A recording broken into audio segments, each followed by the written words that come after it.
your potatoes, first of all, have been washed, scrubbed and washed, which these have already been done and dried. So then what I did was I just coat them. Next thing, you want to get yourself some foil. Once you got your foil, you want to get yourself a fork.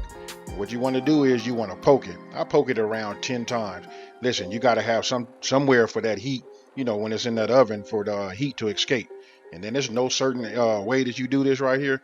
Just wrap it up, seal it so nothing gets out, because we want to make sure it bakes evenly. And then you want to do it for your second one, or how many ever ones you're doing. That right there, I'm using my Breville oven. It's already been preheated to 350 degrees. So listen, I put it in. I don't put it on no rack or nothing. I don't put it on no type of pan. I just put it in there. I set it for 1 hour, and then then I check it. Those are huge. So listen, after 1 hour, it still needed a little bit more time. So what I did was I added another 15 minutes to it, and then they turned out perfect. Now, once they're done, I take them out. Then you want to let them cool a little bit, and you want to, hey, listen, let me just say this. You want to make sure that you keep some type of caution, because listen, those are extremely hot. Now, all we want to do is we want to open them up. You're going to see some of the steam come up off of them. Listen, then you want to take your fork just to check. You want to check to see if it's tender. Now, once you stuck your fork in there and it's like super tender, now what you want to do is you just want to cut it. I don't cut it in half. I cut it at about 65% above. You know what I mean? So listen, you're going to have a bigger side and a smaller side. That smaller side, you want to go ahead and get you a spoon, and you want to, dish out all of the potatoes and put it into a bowl, as you see right there. And then you want to, I discarded the skin, and then right here, what I'm doing is making it like a little boat. Taking all of this, the potato stuffing, and putting it inside of that bowl. Then once you've done that for as many potatoes as you have, that's a half a stick of butter. Now this is up to you. You can put as much butter in there as you want to. If you got more, then I probably suggest that you probably put a whole stick. But right there with that heat, listen, it melted just fine.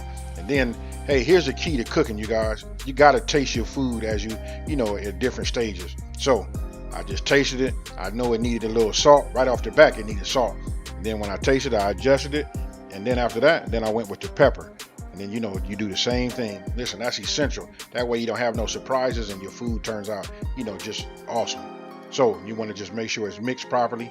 And then once it's done, you want to go ahead and refill the bigger portions of your potato. So just like you see right there. And of course, you saw that I had used a rotisserie chicken. So listen, I just shredded it, with my hands.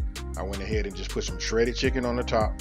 Then put some of this shredded cheddar cheese on there. Once I'm done with both of those, I went back into the oven. And then, it's still at 350 degrees. All I'm going to do is, now this right here, I don't have no time for you. I just suggest you guys keep an eye on it. It only took this right here about 5 or 6 minutes for it to melt the cheese. And there you have it right there. Now, I just went ahead, added a little bit more cheese to it. Now, this is the part where you guys own it and you make it your own. But what you want to do is you just want to decorate it. As you can see, I'm putting more chicken on the top. You know what? I'm going to hit some chicken, a little bit more cheese. I'm going to put some sour cream on it. And then we're going to come back with some of those chives. Hey, you got the picture. This is what you do. Don't forget, you guys can use any type of meat. You know what? You saw that I had put in the description. You can put mac and cheese. You know what? The sky's the limit. And there you have it, you guys. Restaurant style baked potato.